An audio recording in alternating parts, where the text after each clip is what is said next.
अ, तो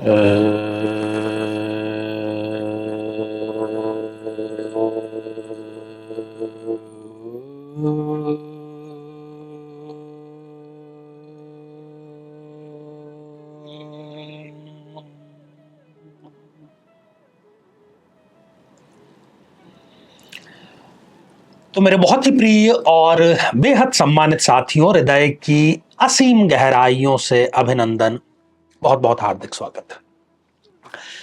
साथियों, दुनिया भर की सरकारें और भारत सरकार भी ऑब्वियस सी बात है कि उसमें शामिल है, और दुनिया भर के कोर्ट, न्यायालय, दुनिया भर के न्यायाधीश, ये सब इस कार्य में लगे हैं कि ज्यादा से ज्यादा मामलों की जो समझौता है या उनका जो पटाक्षेप है या उसका जो हल है वो कोर्ट रूम के बाहर हो जाए।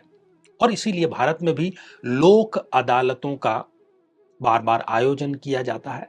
मतलब कोर्ट भी इस बात से वाकिफ है कि कोर्ट की जो प्रक्रिया है बहुत कष्टकारी है, बहुत परिश्रमी है, बहुत धन और दिमाग दोनों खर्च कर देने वाली है।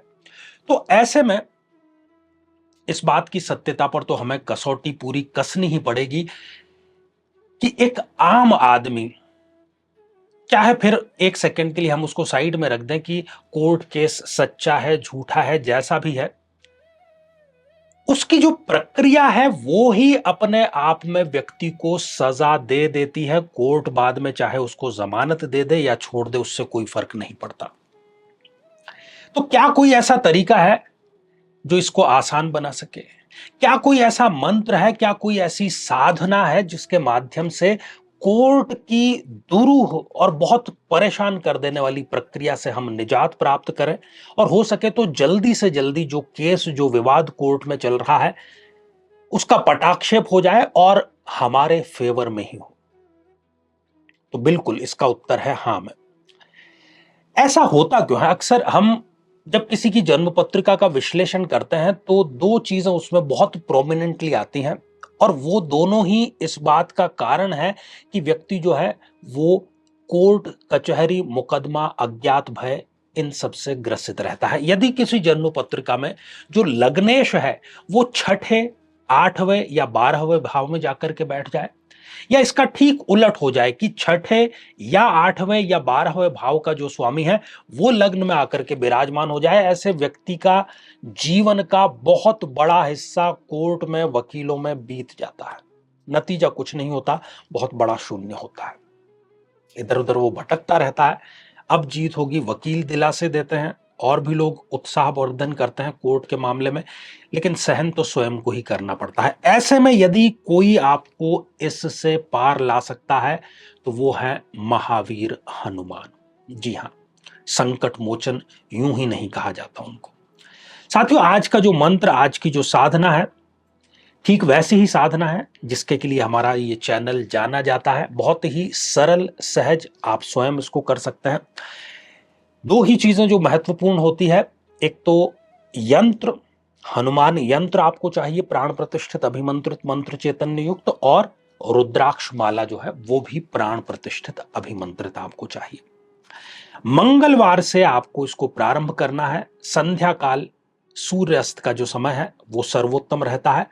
पूर्व अभिमुख होकर के एक आसन पर बैठ जाना है और बाजोट पर लाल वस्त्र रख करके किसी भी धान की एक ढेरी और उस पर हनुमान यंत्र जो है वो स्थापित करें। पास में गौ माता के घी से जो दीपक है उसको आपको प्रज्वलित करना है, और 11 माला, एक माला में 108 बार होता है, 11 माला नित्य करने हैं लगातार 45 अर्थात 45 दिनों तक।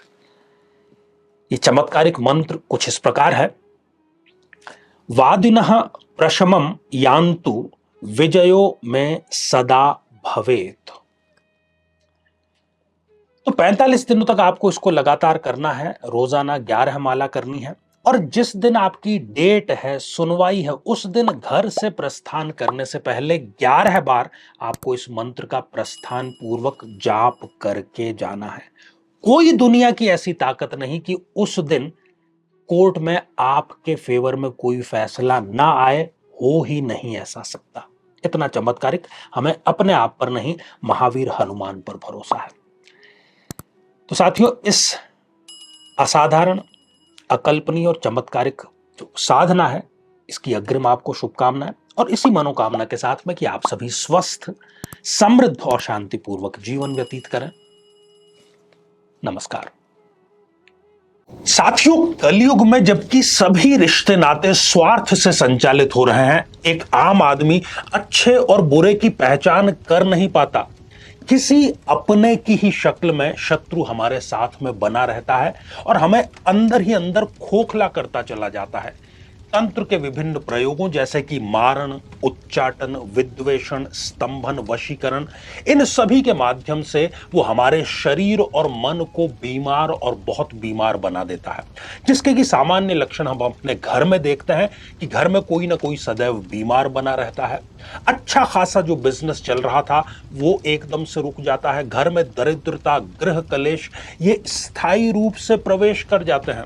तो यदि आप या आपके परिवार का कोई सदस्य इन तंत्र प्रयोगों से पीड़ित है, तो इनके निवारण के लिए हम आगामी नवरात्र में, वो भी महाअष्टमी के दिन 11 अक्टूबर 2024 को तंत्र रक्षा के लिए महाअनुष्ठान श्री राम रक्षा स्तोत्र का पाठ कर रहे हैं, जो कि हमारे ही सानिध्य में होगा विद्वान कर्मकांडी पंडितों के माध्यम से।